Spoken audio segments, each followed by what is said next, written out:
미국 서부 여행 가보신 적 있나요? 아니면 계획하고 있는 분들? 추천 여행지에 꼭 빠지지 않는 도시가 하나 있죠. 바로 화려함의 초절정이라 불리는 라스베이거스입니다. 그런데 라스베이거스 여행할 때 꼭 함께 가야 할 짝꿍 여행지가 있다고 하네요. 둘 사이에는 엄청난 역사적 인연이 있다고 하는데요. 오늘은 그 이야기를 해볼게요.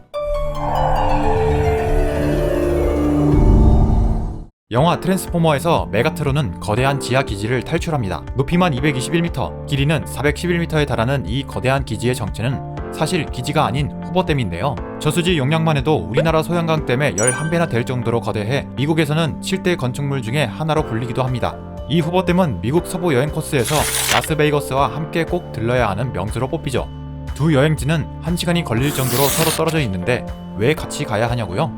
그 이유를 찾으러 약 100년 전으로 거슬러 올라가 볼게요.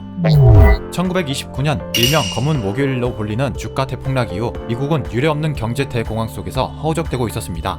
무려 10년이나 계속된 혼란 속 일자리를 잃는 사람만 매주 10만 명, GDP는 30-40%가 증발했는데요. 당시 대통령이었던 허버트 후버는 실업난을 극복하고 경제를 살리기 위해 대규모 토목 공사를 시작합니다. 후버댐 건설 역시 이러한 사업의 일환이었죠. 댐 건설을 위한 노동자를 구한다는 소식에 미국 전역에서 사람들이 바글바글 모여들었어요. 당시 참여한 노동자만 해도 약 2만 명이 넘는다고 해요. 얼마나 절실했을까요? 아내와 아이 등 노동자들의 가족들도 함께 이동했을 테니 추산되지 않는 인원만 해도 엄청나겠네요. 당시 정부는 최대한 빠른 완공을 원했어요. 때문에 각종 안전 장비가 제대로 보급되지 않았던 것은 물론이고 산소 부족과 일산화탄소 배출로 쓰러지는 노동자가 한둘이 아니었습니다. 게다가 그늘 한 점 없는 사막 한가운데서 천막을 치고 살아야 할 때요. 이런 상황에서 전기와 물은 충분했겠어요? 후보댐에선 일하지 않을 때도 힘든 상황의 연속이었겠죠. 가혹한 환경 속에서 완공까지 몇 년의 시간을 버티기란 쉽지 않았을 거예요. 그래서 노동자들은 숨쉴 구멍을 찾습니다. 바로 라스베이거스에서요.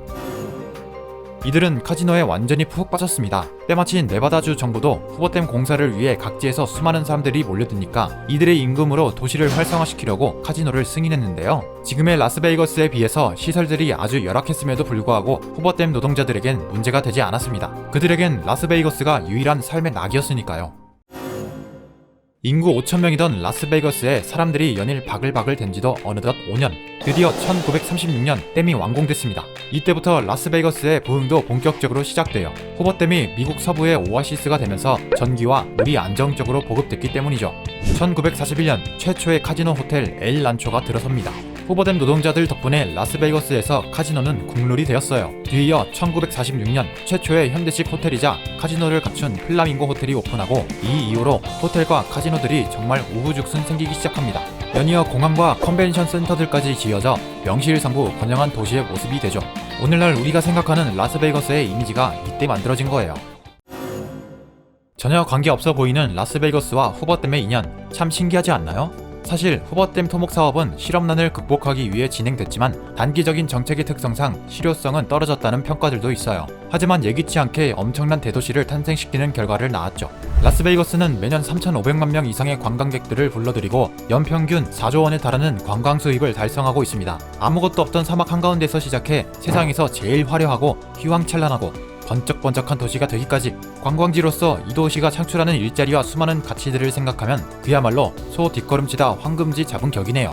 라스베이거스와 후보댐을 방문했을 때는 오늘 이야기를 꼭 기억해주세요. 제가 전해드릴 소식은 여기까지입니다.